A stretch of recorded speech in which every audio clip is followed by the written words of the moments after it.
Welcome, everybody, to Metal Mastermind. My name is Kenneth Candelas, and we are joined today by.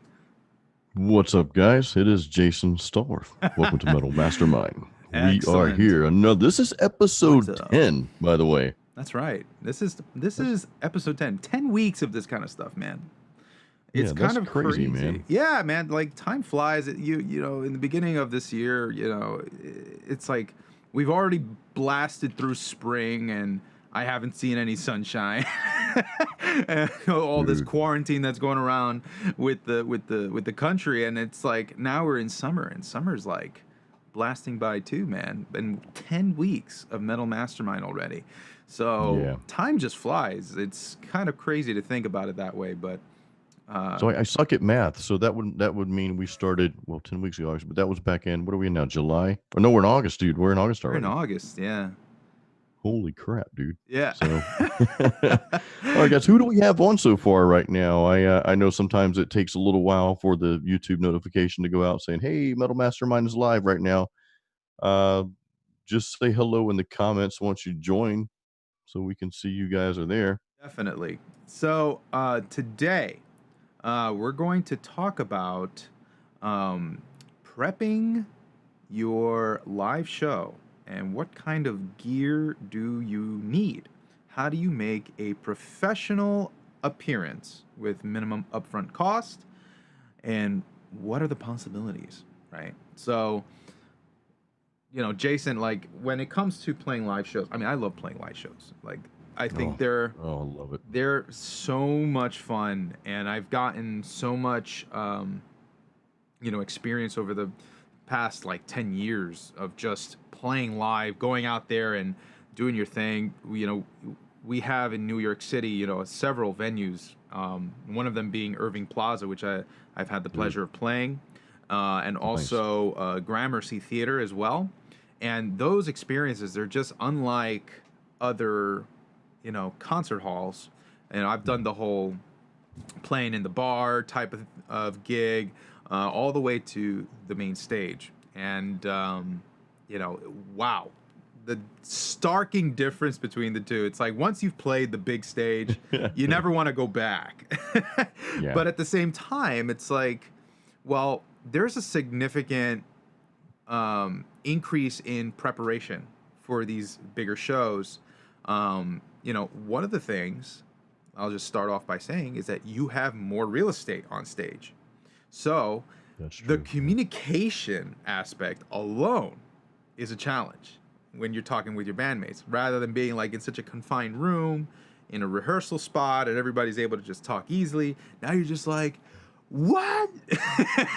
And you can't really hear each other Oh, dude. so much. I find that to be one big challenge of getting into live Yeah. shows. Have you had your own challenges in live shows, Jason? The thing is, and I, sadly enough, I haven't played a ton of live shows in my life. And like the last big live show I played was probably over 20 years ago when I lived in Pensacola, Florida. We had a band, little rock band called The Guys, and we played at festivals mostly. And one of them was Springfest 1999, and Springfest was kind of like Ozfest in Tampa, where there's Ozfest, I guess, all over the U.S. But Springfest was like this big rock and roll and some metal bands. We saw Eddie Money play. We saw Local H. It was like a kind of a punk band. That was rising up during that time. And then we played a smaller stage, but it was still a pretty grand stage. Wow. And it was outside, and we played several events like that. We played outside, so that was cool. I was in a Christian rock band a couple years before that band started, though, and we played in mainly churches, which, believe it or not, they actually had some cool halls and rooms to play in. And some of the churches were like a lot bigger with like these event rooms, like kind of stadium seating type things. So, those were some good experiences. And then aside from that, I have played in churches throughout my entire life up until, I don't know, probably about 7 years ago. And, and there's no really reason why I quit going. That's just a kind of a different topic there. But Right. so I was playing literally on a stage in front of anywhere from 100 to 300 people every Sunday. day for a different purpose, kind of. But the churches always let me play guitar solos. So, but the challenges, though, a lot of the challenges were I think the biggest challenge is not being able to hear either yourself or the other band members, or there's somebody wanting to play too loud and it's overpowering everyone. But it all revolves around being able to hear one another and have that communication. So let's start there because that's one of the things that are it's integral when playing live. It's being able to hear yourself, right? So let's dive into monitoring, for example, right? Now, what are monitors? Monitors are how we are able to observe something, right?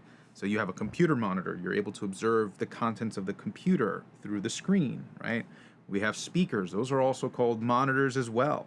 Now, when we're playing live shows, right, we have these like speakers on the ground, they're called wedges. And you also have these big giant speakers that play towards the audience. But when you're on stage, you really don't hear much definition coming from the main stage speakers because they're not Yeah. pointed at the stage, they're pointed at the audience, right? So relying on the main stage for hearing everything is really not doable. It's not ideal, No. right? And especially if you're like playing guitars, most of the time you're focused on trying to get your sound so you could hear it and you're not messing up and you don't know it. So That's happened before, dude. And yeah, that's very absolutely, it's embarrassing. happened before. You don't even know if you're in tune. You're just Yeah. like, you got to bring some of the goods so that you can make Yeah. sure that you're on point, right?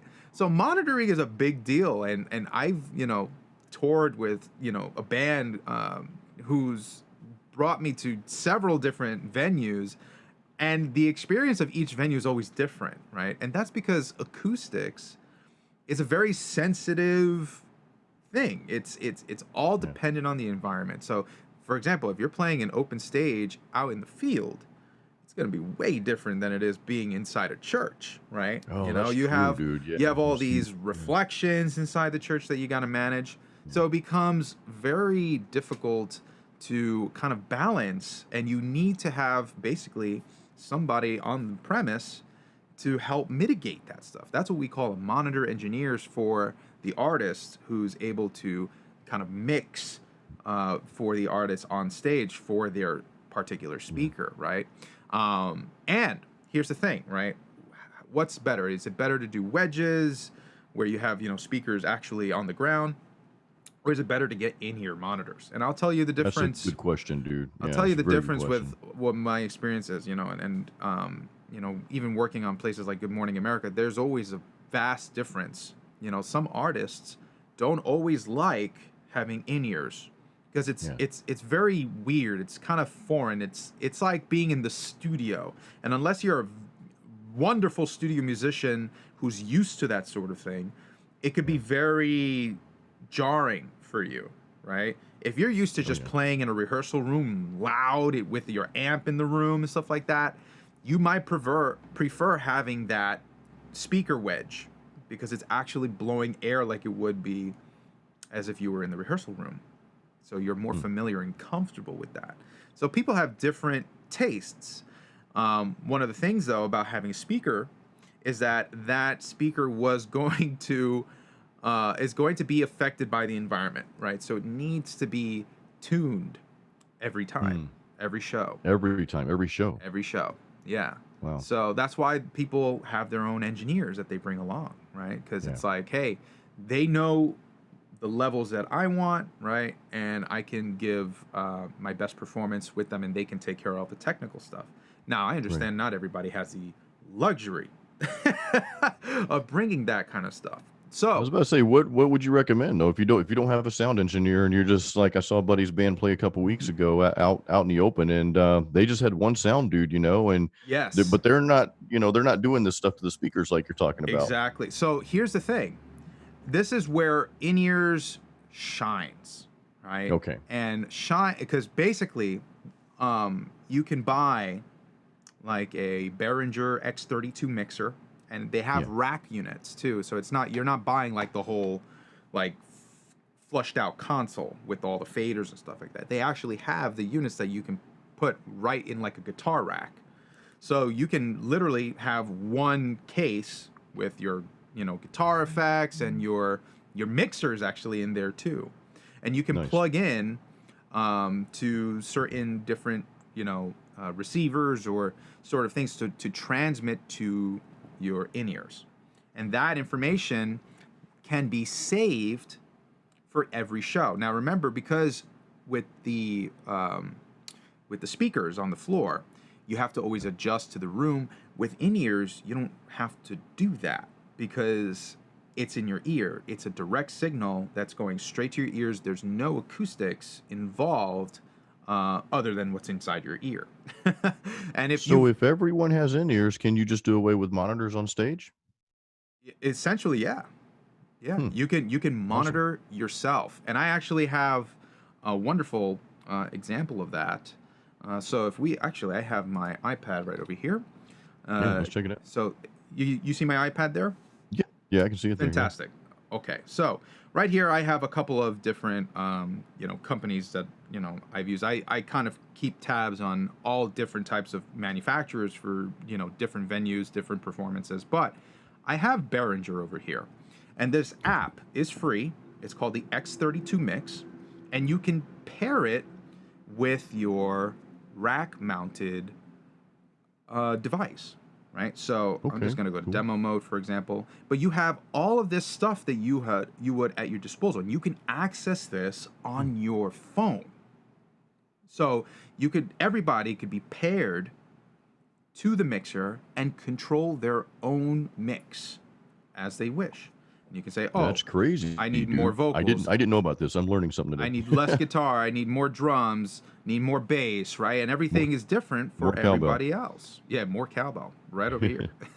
That's awesome, dude. I didn't know about this, dude. This is brand new to me. Pretty So cool, this is right? great, guys. So this is just faders over here, but then you can go to the detail section and you can control preamps, you can control compressors and gates, EQ, sends and all this kind of stuff, and you can even color code Nice. it the way you want it.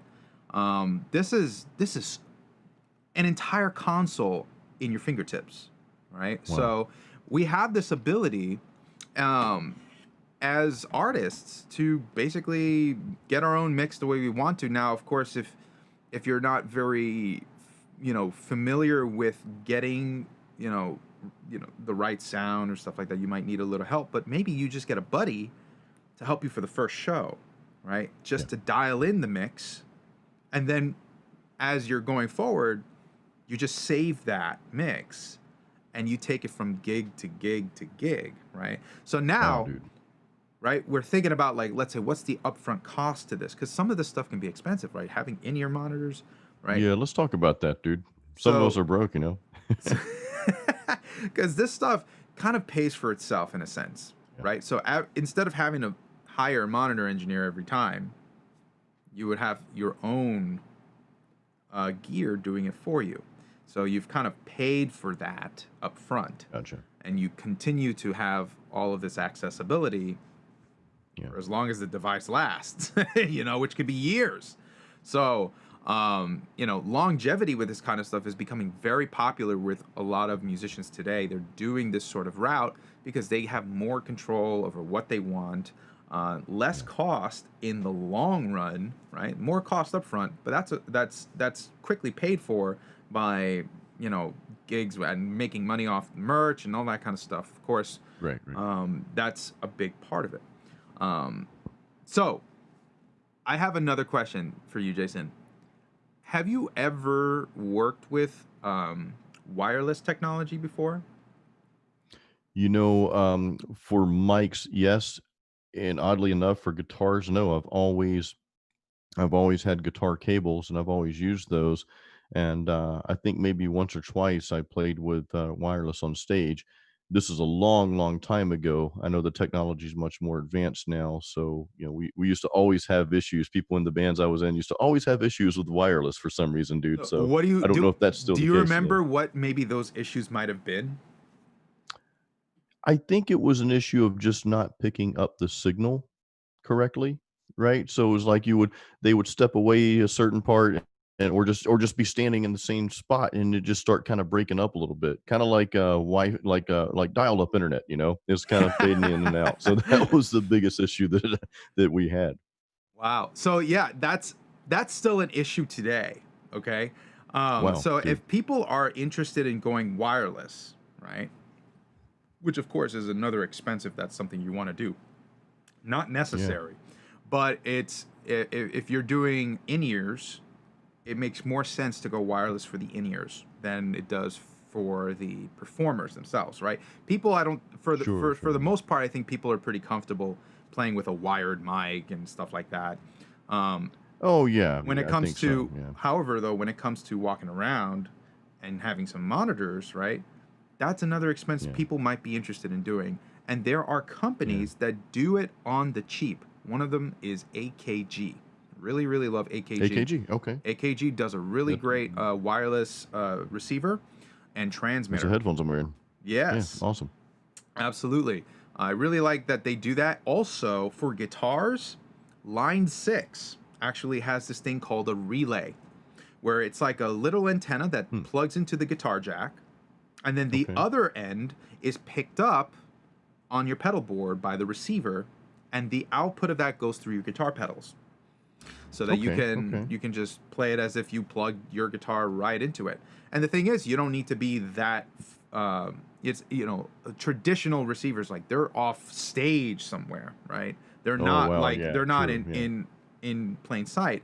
But with the guitar and Line Six's relay, the receiver's right in front of you. It's on the floor, and nobody I knows like that. because it's discreet, right? So I love Yeah. that. One of my guitarists in that band that I've toured with, they were using that, and they had little to no problems using it. It was Awesome. fantastic. Some people are a little bit more they want to be a little bit more sophisticated with that, and so they buy an actual receiver dedicated to that, which of course is way more expensive. You're talking about Yeah, probably dude. over about Yeah. over a grand doing this sort of thing. And while that is more of a surefire way to do it because you actually can tune to the frequencies that are not necessarily taken up, right? With the Yeah. Line 6 relay, you just have basically a knob that switches to a couple of different frequencies, and you just pick the best one that's for that show. Um, Awesome, dude. I like that. Yeah. yeah, Okay. so it makes it a very user friendly. You don't have to get into all the techie things about trying to connect to different wireless frequencies and syncing them up and stuff like that.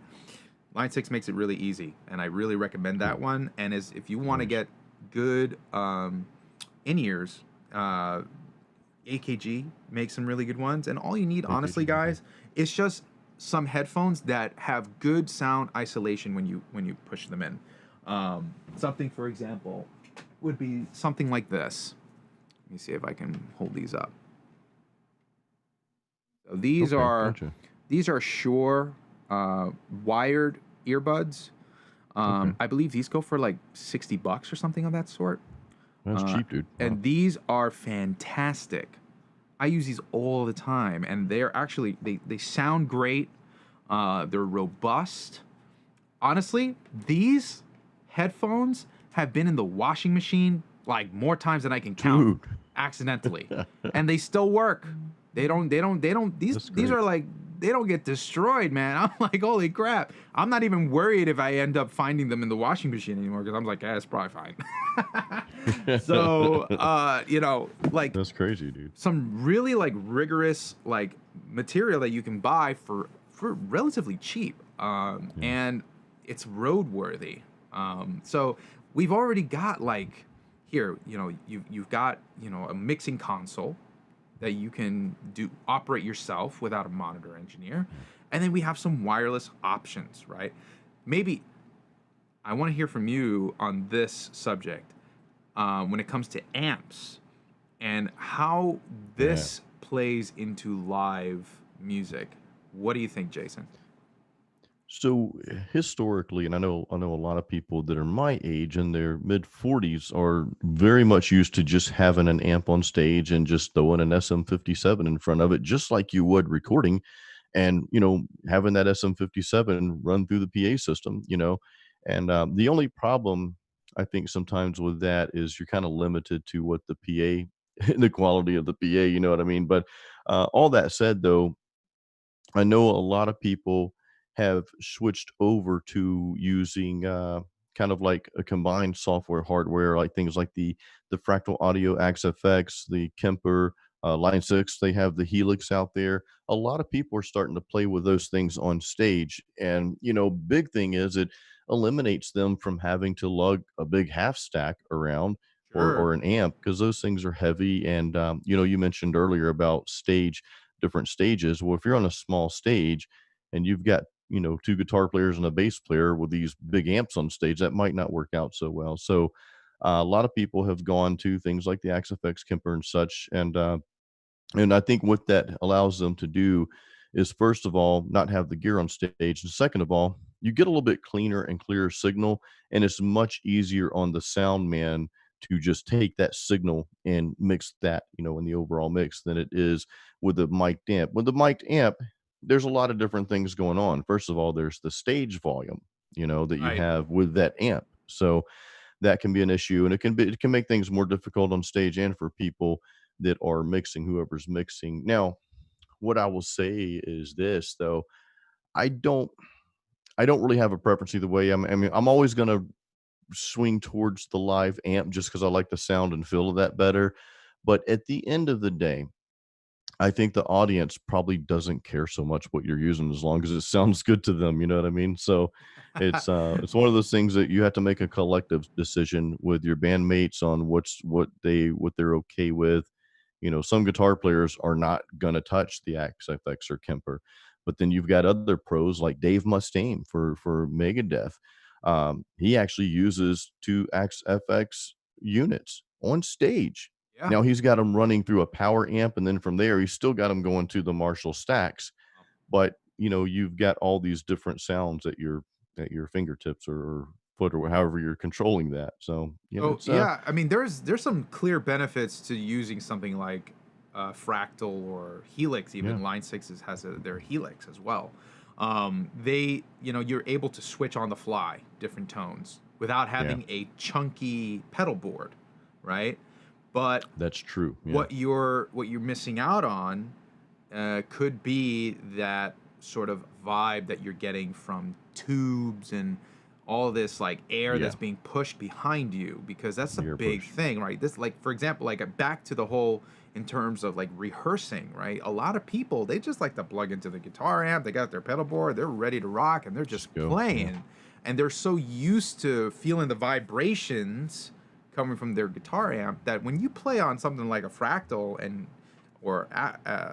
like a Helix or something of that sort, or Kemper, you don't get that. It's no, you're literally not getting it, dude. dependent Yeah, on the mix that's given to you, right? This yeah, goes back to why some people don't like using in-ear monitors because of yeah. that factor. It's like, well, I hear my guitar, but I don't feel my guitar, right? So That's it's a like, big thing, dude. it's a huge Huge. thing. And Yeah, how about this? Like feedback, though that stuff that guitars love to do, the beep, right? Like yeah, that's a natural thing that comes with playing with a live amp, and you can play to that. Some yeah. people don't, you won't get the same effect when you're doing with Fractal and Kemper. So that's a drawback, right? It's too, Satriani and Vi, those guys are famous for that. They'll stand yeah, close to their absolutely. amps to get certain sounds out of that, and I could never imagine them, playing with anything different than what they use on stage. Absolutely. So, A yeah, that's bunch of guitars, even like people like Neil Young even do still use their yeah, guitar amps. yeah, It's a big debate, right? So it comes down to whether or not that's really important to you, yeah, having that feeling, right? And that's a very valid reason why people still carry guitar amps. The yeah, other option is like, right, getting it a cleaner sound, and if you're used to being in the studio and you're fine with that, that yeah, might be something that you know that might be something you prefer. Like, for example, Jason, I know for the past several years you've primarily been playing in your studio yeah. and using DIs and trying to get like a dry signal into your DAW, and then using reamping within the DAW. You're not playing that information through your actual amp, you're playing it through your speakers. Yeah, And you might even different. be listening to it on headphones, while you do it. So if you're used to that, then in-ears might be no problem for you, right? Yeah. But when you have been playing so long doing amplifiers and you play in a rehearsal room, it definitely does become a challenge, and it's something you got to get used to. Um, and some people, hey man, they're like, why not both? You could I totally like do the that both, too. I'm kinda more on that end of it too, I'm on the both. It's like for live, personally, I prefer to have my amp, I want that feel. Now, one thing I'll say about amps to you guitar players is for most venues that you're gonna play, you don't need a giant half stack for that. I mean, a lot of the half stacks and most seasoned guitar players will tell you that the half stacks are really just for show. Yeah. The bands will like load up these speaker walls and stuff like that. They don't even have most of them Slayer. turned on. Yeah. So it's just like all for show, and that's fine. I get it, but you guys can probably most of us can get by with just a 50-watt tube head. I've got an EVH 50-watt head and a 212 cab. I can get by just fine with that on stage. It's plenty loud, and you're going to mic it anyway. So, I mean, if stage room is an issue, something you're worried about, the 212 is going to take up a little less space. So, stage, I like to use an amp, to each their own. Studio, I'm all for using plugins and stuff like that, but like you just said, Ken, like this album I'm recording as we speak, I'm getting ready to record a live amp for the guitar tracks for the rhythms, but I will use plugins. I'll use virtual technology for some of the clean and ambient tones because Right. I can use a bunch of different really cool effects and it just sounds better. And I'll probably use plugins for my guitar solo tracks because I record 100 solos before I get one that I like. So imagine doing that in a room with a live amp. I'm kinda gonna piss the neighbors off if I do that, so, you know, because that So would just take me hours, but yeah. absolutely. Well, I mean, hey man, those are like some really clear, you know, pros and cons, I think. Yeah. Those Yes. it really, again, it comes back to what's important to you. Yeah. Do you want to have more convenience? Do you want to have more, glam, so to speak? Do Yeah. you want to have, or do you want to replicate what it was like in your rehearsal, in the sense if you were playing, live, Yeah. with live amplifiers and stuff like that? These are all questions that are, um, they're all perspective, based. They're Yeah. subjective. Not everything that we're describing today may fit the bill for you, but That's these are true, yeah. absolutely all these different options that you can do. And depending on what your group looks like or what your project, what's its needs, what do you need for your, Yeah. your venture, that's going to depend, and that's going to show itself, come live, right? So for example, it's more important to have stuff like in-ears and stuff like that, especially if you have playback tracks. Okay, That's so true, yeah. I for like that. example, Homeric is my project. Homeric is very orchestral. I'm not about to Yes, it hire a is. symphony orchestra, okay? No, no, you're not gonna do So that, dude. I'm probably going to be playing with playback tracks, and in order to Yeah. keep in time, right, I might want to have a click track, but I'm not going to have a click track on stage with big wedges going like, Oh, dude, yeah. it's just not, that's not a good look. So I No, dude. need those ears. I need those in ears You for have to have that. those, yeah. That's where it's actually necessary, right? It does. I mean, unless you're really tight with playing the music without a click track, which totally is doable, right? You like when I recorded Homeric, I did that in the studio. I played without the click track Yeah. because I was playing to the music that was already there. I had rehearsed it for so long, and it was more organic that way for me. Yeah.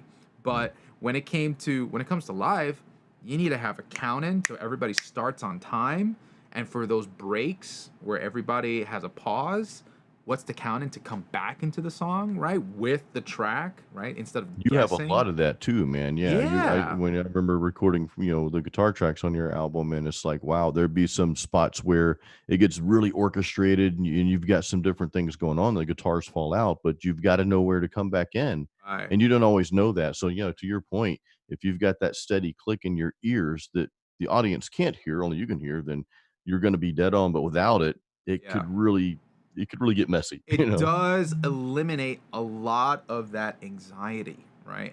Oh, And dude, yeah. that's a big thing. So, you know, let's get into that mental Yeah, let's talk headspace. about the mental part. Definitely. Right? So, preparing This is the interesting thing. preparing with so what are some good routines for guitarists when they're coming into playing live shows? What do you do to prepare yourself or warm ups before you start to really start playing a lot? So what I like to kind of take like a little moment of silence and do that whole thing for a little bit just to kind of relax my mind. But honestly, then before stage, I like, and this is much different from a lot of people, I like to go have a beer and just chat with people out in the audience and kind of make connections and that sort of thing. Now Mm, I'll bring up two guitarists real quick that Chris Broderick, one of them, phenomenal guitarist. I don't know that any guitarist can do the stuff he does.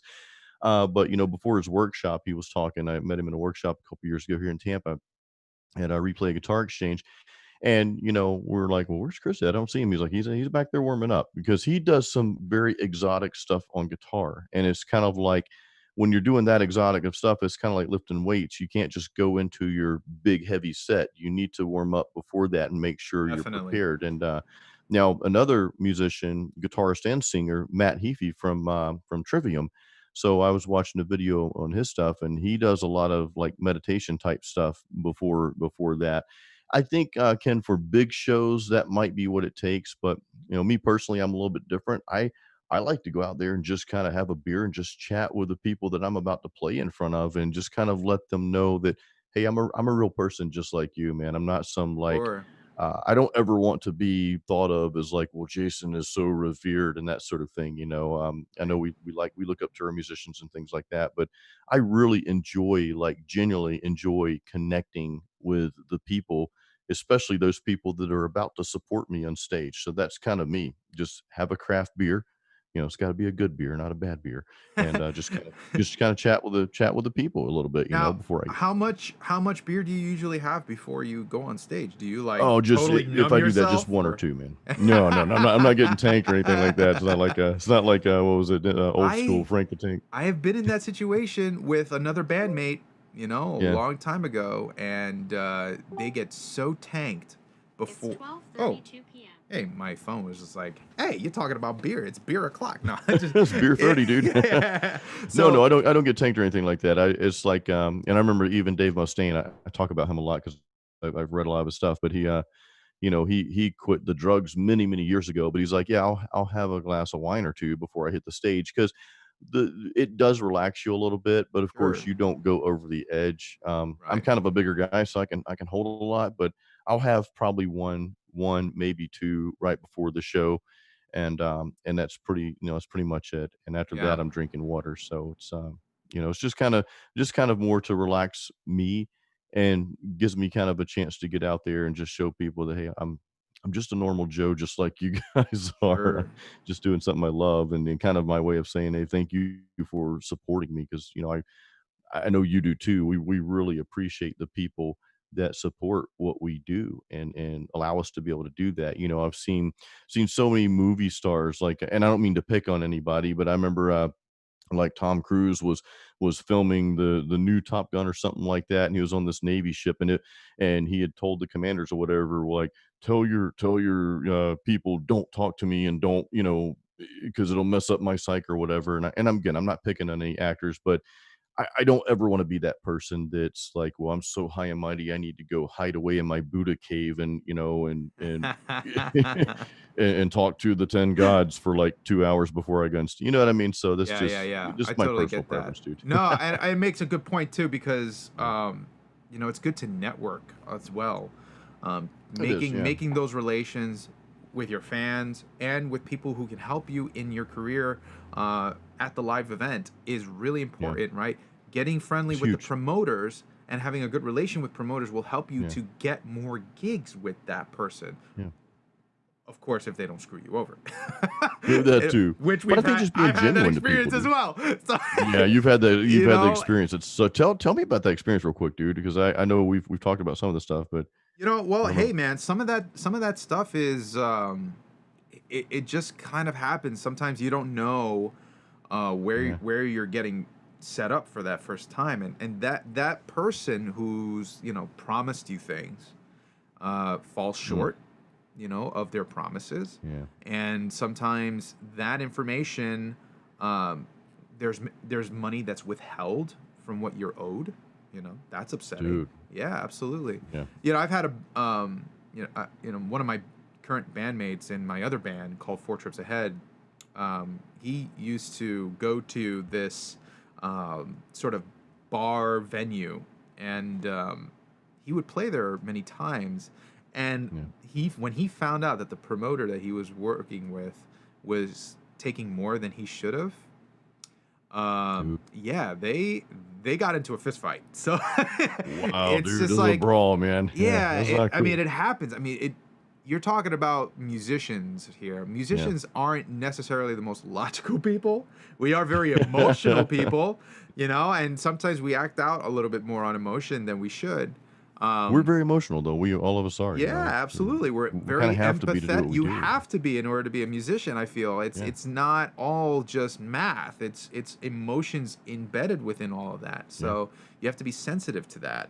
And, Exactly, dude. so some people are more sensitive on that front than others, and they lash out, especially. Other people, they'll say, okay, well, maybe I'm just not going to work with that guy anymore, and they just move on, and Yeah. they just call it as a loss. But Yeah. sometimes it can be a risky thing for a promoter if you're not in the best intentions, right? So Yeah. vetting those people is really important, right? Getting recommendations from others who have worked with that person, right, is It's really a big good. one. So if you if you Absolutely. if you've heard people work with that person, what are the stories, right? Kind of do a little Yeah. bit of research about that. It's really important to do. And look, man, like, back to some of those preparation stuff, like with drinking, right? Like, I'm okay with drinking too. Like, I'll have like maybe a shot before I go on stage or something, Yeah. just to kind of take Relax a off little the bit. edge, right? But I've been in that situation where I was fine, but my bandmate was a Oh, dude. mess. Oh my god, it was the lead singer too. So it's Oh. like that that individual dude, he fell into the crowd flat on his face. Nobody Dude. like caught him.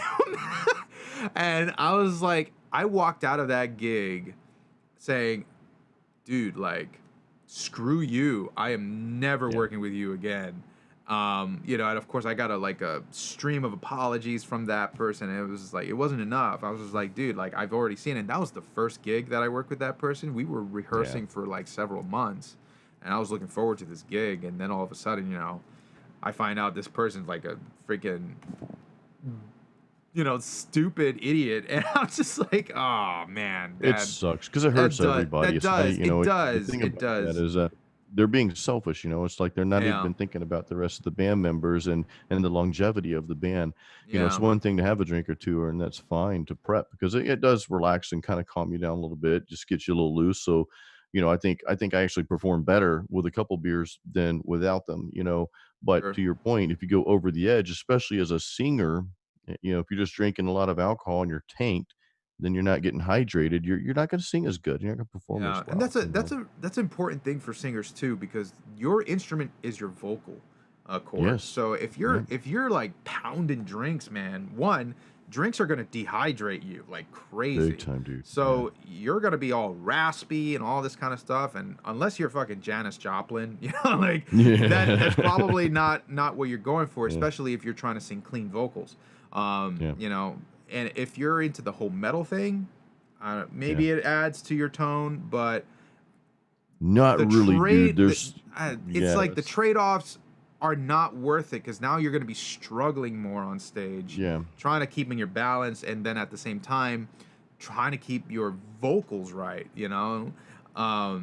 It just makes it Especially with harder. death, dude. Yeah, I mean, death and metal vocals, it takes us a different technique, and there's different breathing patterns you do when singing death metal styles, that guttury yeah, style. There's different things you have to do with your voice that's different from singing normal. And if you don't hit that just right and you're trying to project too much and trying to push too much, then you can really screw up your voice. So yeah, it's almost like you have to be that much more focused if you're singing death metal vocals, you know? But a lot of people have said, they have that mentality is, "Well, if I drink a lot, my voice would just be more death metal-y," and it's just not the case. It just doesn't work like that, you know? Now, I'll say this too. I mean, like, look, if you guys like enjoying yourself, which is totally fine, and you should be enjoying yourself on stage, you know, Okay. if you want to go and party after the gig, that's totally Hey, cool. go do You it, know, yeah. like get plastered after the gig, but while you're on stage, like keep your composure, man. Like play for your audience, because then if, like you said, Jason, it's very selfish of you if you're drunk on stage because you're only thinking about yourself and getting Yeah, feeling good, and now not everybody else is going to feel good because they came to watch you and feel good with the music, and yeah. now you just screwed it up for them, and it's like you look like the dick, and it's like, man, it wasn't worth it. Now you've also like uh damaged your reputation with the promoter, with your Oh, audience. yeah. People won't want to see you again. There are repercussions to that. It's not just that moment, it's also what happens after that, Yeah. and the lingering effects of your actions. It's the ripple effect, so to speak. So It you is, have to be yeah. conscious about that. And look, like again, yeah, if you like, look, I love Jägermeister, man. I'm a freaking metalhead. I go to those That's right, you love some Jaeger, dude. I go to those shows and I love drinking that stuff. But like, Yeah. I cannot drink Jaeger and like drum at 200 BPM, man. Like, Yeah, you holy do some technical stuff on drums, freaking dude. I crap. can imagine being tipsy. It's like trying to fly a plane tipsy, you know, and it's just not gonna work out well, Yeah, you know? man. I mean, look, guys, even Jay Weinberg from Slipknot, he Yeah. warms Which I up read. behind the stage. He doesn't get like fucked up at all. He literally just plays. He brings an electronic kit wherever he goes. So he's got, Yeah. of course, with Slipknot, he's got a little bit more of a luxury for that. But he brings an electric kit so that he is always playing all the time. Because playing Slipknot is like running a marathon every night. So Oh, he's dude, he's yeah, it's got to gotta make sure be. that he's fit, he's doing his job. Honestly, I wouldn't be surprised if the guy after the show he just takes a shower and goes to sleep, because That's I possible, dude. wouldn't be I wouldn't be like drinking every show trying to get fucked up because it's like, oh, yo, but it's the show. I've heard those excuses. It's the show. It's the show. Yeah, but if you're a touring Yeah. band, if you're a touring band and you're going from Yeah. venue to venue to venue every night on a tour bus, you need to make sure your health is in order. And for these guys, many of these guys, they don't really like to get that fucked up anymore. Yeah. As opposed to what it was back in like the '80s, where it was like the high time of cocaine and all this kind of stuff. Oh Um, my god, dude. and that's just kind of what it is.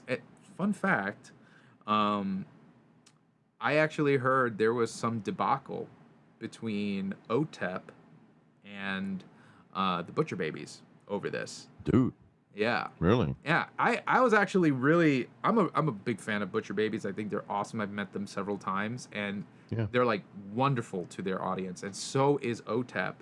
But Hmm. from what I remember, maybe I get some of the facts a little jumbled up, but essentially one or the other decided like, oh, like we want to get a little screwy here. This is going to be fun, and then the other party decided not to partake in that, and then there was like this sort of lash out, and I forget who was on whose side, but you know.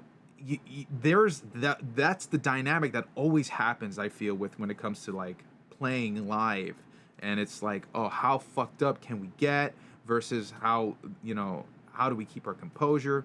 And I always feel like when it comes to preparing for a live show, your fans come first, and your Yeah. They're duty paying to see you. your duty is to the fans.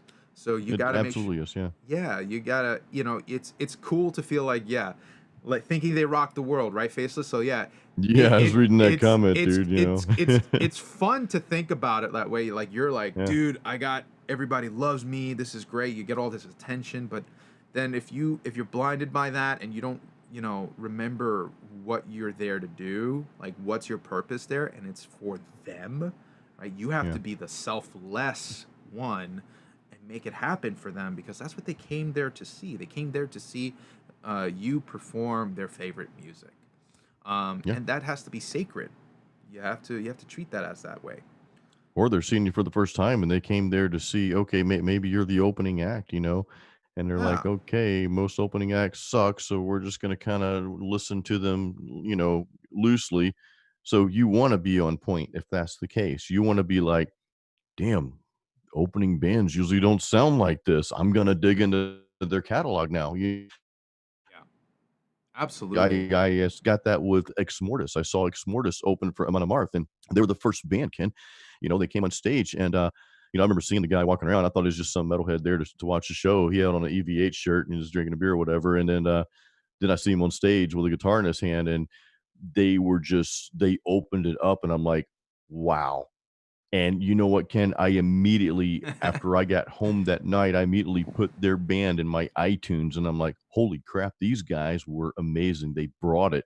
Now, they could not have done that had they been, super drunk or high or whatever. Yeah, man. There's just no possible way. I mean, so, at that point, a lot of your opening bands and a lot of you guys, if you're playing in bands, you might be the act sometimes, but if you might get the chance to open for a bigger act, you Right. know, you definitely don't want to be, you don't want to screw that up. You know what I mean? You don't want to screw that up. You want people to walk away like, oh my God, I never heard this before. I'm going to go back and check these guys out. Yeah, you want to bring your A game, Yeah. and just to kind of like, I think, wrap this part of it up, I feel like it's good. It's fine to have, a few beers, or, some people prefer to, smoke, marijuana or something of that sort, just to kind of take off Yeah. the Yeah. edge, but not overdo it. Take off the edge. That's what, Just don't right. overdo it. You don't want to get yourself into a position where now you bring about more anxiety because you're fucked up, and you're just like,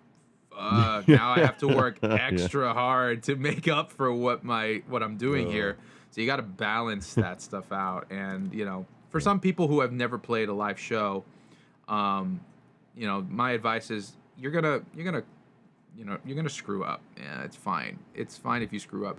That's a, The difference between a professional and amateur is that when a professional screws up, they keep going and they don't yeah. stop, and they just ignore the screw up. They just continue to perform as best as they can. The Yeah. amateur will be sort of paralyzed by it, right? So Oh, dude. Yeah. you can't, if you screw up, don't say to the audience, "Oh man, let's just play that one more time." Sorry about that. Like, don't apologize. Just play the song. Just play it, dude. And Yeah. just go forward with it. That's a huge thing with performance. People, may encounter, stage fright. That sort of thing is Yeah. very, very common. And if you're not used to being in front of a crowd, it definitely becomes intimidating. Even as an audio engineer, dude, like, sometimes when things go wrong on stage, you're kind of like, and the band's playing, and you're just kind of like, Oh, dude. dude, like, do I rush out there and fix this thing? Yeah, you have to. Like, Yeah. You people have are gonna to. see you work on it. Like, if there's 1,000 people in the audience looking at the stage, and you're running on Yeah. stage because you need to fix it, Because you're yeah, the first person they look at, you're right? the first person they're gonna look at, and they'll be like, "Oh, look, oh Yeah. shit, something's wrong. Like, this person's trying to fix something." Okay, Yeah. I've had to go to the main singer while he's singing because he's got like Dude. something going on with his in-ears, and I've had to adjust different packs, and I gotta be like, "Oh shoot," like, like, do this thing for him, and he's like, "It's this ear, oh, it's this ear, or no, something's Oh, here," dude. and yeah, you're under the spotlight. You gotta just like do it. So, Yeah. doing live shows is not necessarily for everybody. It is a lot more pressure than being in the A little studio, stressful. but Yeah. I feel it's so rewarding because now you're seeing live feedback from the audience, and when they cheer, dude. Sometimes I've experienced that when there was a technical error on the show, and the Yeah. performer continues to play and they play it great still anyway, the crowd goes even more wild because Oh, of it, yeah. because they're just Absolutely. like, nice. Yeah. Because So that's the way they're used to hearing it, yeah, man, it's or if like, they do something stellar, it's a little different, and they're just like, wow, yeah, you. people So when people something's do wrong, you appreciate it. can't be like Joe Dirt and like, I'm new and I don't know what to do. You gotta Yeah, take care no, of you it. Yeah. just gotta. It's like a natural, primal thing. Like, you go out there with confidence in doing what you're doing, people are gonna feel that, and they're going to reciprocate that. If you go out Yeah. there all shy and stuff, you're gonna get butchered. It's like, it's like these mean streets, man. Like, you can't just take it all They are mean streets. Yeah. willy nilly, man. Yeah, some of these people, they're gonna expect a certain level of Yeah. A game. And if you don't bring that mentally, you gotta make sure that you're ready, man. So Yeah. um, before I recommend, like doing shows with big name artists, do a couple of different shows in your area where you're getting more experience playing in front of people if you have like that nervous tick. Um, and then And that's pretty as easy to get too, isn't it, Ken? Just going. I mean, if you want to play out free just to get some exposure, that's pretty. Especially where you live in New York City, man. I mean, that's I would say Yeah. that's pretty simple to do that. And Yeah. yeah, it's just a matter of getting more experience under your belt so that you feel more confident, right? So Yeah. if that's the thing, that's how you got to look at it. You got to say, look, I'm doing this because I want to get better. I want to play more out live. I want to feel that energy, and I want to be. If I want to be that person who's in front of a big audience and playing my music, then Yeah. you gotta go through the ranks of doing that and gain the experience. You start from the bottom, playing in basements, all the way to playing, Wembley Stadium. So just go through those steps. You don't just go from zero to hero like that. It takes some practice of doing. Now, speaking of which, right? We're talking about all this live stuff, but really, right now, the world is not even doing any live shows, right? So Yeah. Not a whole lot, what man. what is the solution, right? So what have a lot of artists been doing? And I know you've been doing this yourself, Jason. What have they been resorting to? Yeah, a lot of bands, even famous bands now and artists are just doing virtual live shows on like Facebook or Yeah, YouTube. I even did a couple live shows from my latest album, and real simple. I didn't even have like a pro setup, so to speak. I put a lapel mic close to one of my studio monitors, which where everything was coming out, and I just took my tracks and eliminated the vocals from it, and I could sing organically. I didn't want to sing along with me singing, so I did that, plugged it in the studio, played it along with the track, and that was that. So a lot of bands are doing that right now. So prepping, believe it or not, prepping for that can be just as stressful as prepping for a live show because there's so many things that can go wrong. Internet connection could be one of them, and that's yeah, just not anything you can do anything about. One little trick that I learned for that: if your home doesn't have a great reception and maybe your cell phone service does, is if I'm recording with my cell phone, which I do a lot, I will actually take the Wi-Fi off of my phone so that it's going directly to the tower.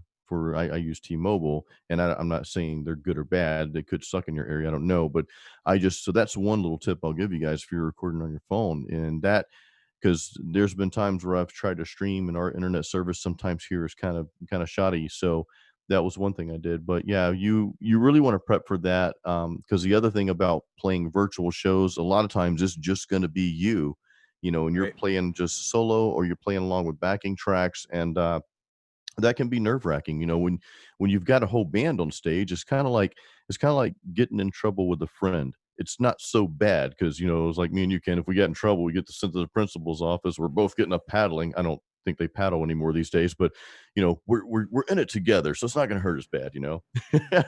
oh But man, when you're by yourself virtually, it can be nerve-wracking because then you've yeah, you've also got comments going on too, and I'm not saying I'm the greatest, but I've never had any negative comments, but I'm sure some of the bigger bands do get that. And if you happen to be performing and you see one of those negative comments, that can really mess up your psyche, where right, you're not really going to have a negative comment in a live show. You right. know, People are either into it or not. So there's some other challenges, man. Yeah, there are Now, some have other you done any challenges. live shows or anything along that area, or did any Well, kind of I've not on my end for my own personal stuff. yeah, However, I do remember with that band that I toured with, they yeah, did also stream from those live events. So it actually was very, very interesting. They did this sort of Facebook 360 cam yeah, and they plopped it on stage. And as you were, watching the stream, you could actually like look around the stage and cool. that sort of thing, which was kind of That's cool. cool. But, some of those challenges that, us as indie artists will face are definitely going to be things like internet connection. So, for Yeah, dude. example, sometimes it's unavoidable with an internet connection. But to kind of help mitigate and lower the chances, for example, I connect my computer with an Ethernet cable right to my router. So I'm getting Oh, direct dude. wired connection. It's always more reliable. Yeah. The only instance where it doesn't become reliable is when, like we got Spectrum in this area, and sometimes the Yeah. Spectrum tower or whatever it's going on, it goes down. Like we had Like a last little, week, huh? yeah, last week. That was one example. Of let's say you're wanting to play with your own music, you've recorded your rhythm tracks, your backing tracks, or like I'll give you an example with me again. I took my songs off my album and I went into the studio, just muted the vocal tracks and dumped down a version of that. But then one of the challenges is, between songs. What I did was I put all the songs, I opened up a new song session in my DAW, and then I put all my songs together on one track with about, 10 seconds apart from one another so I could talk a little between them and just keep it rolling. But sometimes I'd want to stop for longer in between, so I'd have to look back and then press the stop button. You know what I mean? Right, So sure. how would you cover some of those challenges, Ken, to make a smooth transition if it's just you? Well, one of those things is maybe if it's just me, you could definitely Yeah. have like some sort of background music playing if you're trying to do like some transition, if you got to retune or something of that sort. Yeah. Music is definitely background music is definitely one of them. The only thing about that is, possibly, getting copywritten if you're using already copyrighted music, and you might get blocked from a future, Okay, true. Yeah. uploads and stuff like that. Unless you have your own like sort of backing track to kind of mitigate in Yeah, you probably between have to just that. have your own. it's Yeah. it's usually better to do it that way. But other than that, it could be just Q&A. Q&A is a really good one. Just discussing with everybody, or even like giving updates about news, what's happening in your world. And sometimes people like to see a little bit more of a personal side anyway. True. Yeah. A lot of the Yeah. time when people follow others, especially like influencers, right? Being an influencer, your special gift is just being you. So it's just, people like to watch other people's lives, and that's very intriguing for many. So that's definitely one thing to do as well. Yeah. Or um, you know, outside of just yourself, if you have a buddy who's nearby who wants to contribute to it, that's another way to do it. That's the Um, best, right? I mean, I know, I mean, hopefully you don't mind me bringing this up, but I know your girlfriend does lives every, Absolutely. Sunday, Yeah. and you help out with that some. Yeah. So Absolutely. tell us about that process, because I mean, her lives are very smooth. You can see her singing along with the tracks, but, she gets to talk a little bit in between if she wants, but Sure. everything, whatever you're doing, dude, is just very smooth.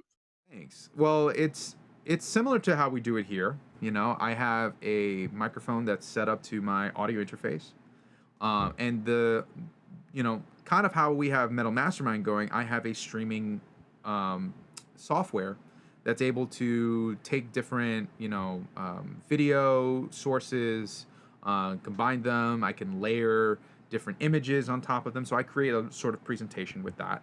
And all we're doing is sort of like a karaoke thing. So we're actually taking karaoke tunes online. Her thing is called Quarantunes. So it's like That's right. Yeah, quarantines. it's That's right. like Yeah. her singing during, quarantine. So that's her live show, and we basically have some karaoke going on YouTube, where she can see what the lyrics are coming up, and she chooses her favorite songs, and she sings like 3 songs every other Sunday or something of that sort, Yeah. in that sort of manner, and it's a lot of fun. When we do it, Cool. it takes a little bit of setup, right? Because now we have to get like the right angles. So there is some production involved. We Yeah, there's some usually production. Yeah. we usually start shooting at around 9 p.m. Eastern, and we start setup somewhere around 7 o'clock to get all the Yeah. right lighting and everything going so that it looks like a professional production. And that, I always find it very fun. And a lot of it now even is already automated. Like, I've already got all my settings dialed in. So that's one of the things that I love about this interface, that it could save those settings. And the most of that last hour is spent just like rehearsing what's gonna be on the show.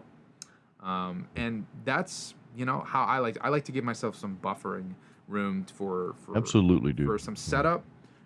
Get the right lighting. Don't just do it all nonchalant with your setup. You wanna make sure that when you are presenting your stuff live, especially to a bigger audience, you want to make sure that they can see you nicely and clearly. You have a nice backdrop. You want to make it look kind of decent, and not like it's just some sort of. Realistically, people judge books by their cover, even if they don't want They to. do. You know. So, Absolutely right, man. um, oh, It's a week, yeah. So make sure you guys check that out. Make sure you like the video, and make sure that you are subscribed as well. It helps our channel out a lot, and it gives us a little bit more exposure to the YouTube algorithm. So we would Yes, it is. appreciate that stuff if you guys would do that. That being said, guys, Jason, you have any last words you want to say for our audience? No, just thank you for all the support, guys. We Ken and I have been building this. Like I said, this is video number 10. So, just a quick snapshot. We've got something really cool that we're working on that we want to put out there. It's an actual product that we're looking to release. I'm not going to say anything more about that, but that's going to be coming down the pipeline here. I'd say in the next month, something like that. So we're putting something together. And on that note, our mission here is very simple. It's just to help other metal musicians Yeah. from the studio to the stage to also the mindset and some of the other things that aren't talked about as much.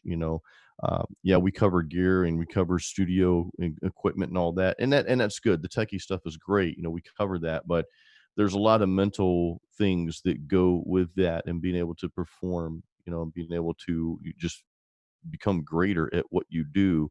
And, we can help you over some of those snags as well. And that's what we intend to do. So, on that note, thank you guys. Thank you for all the support. Thank you.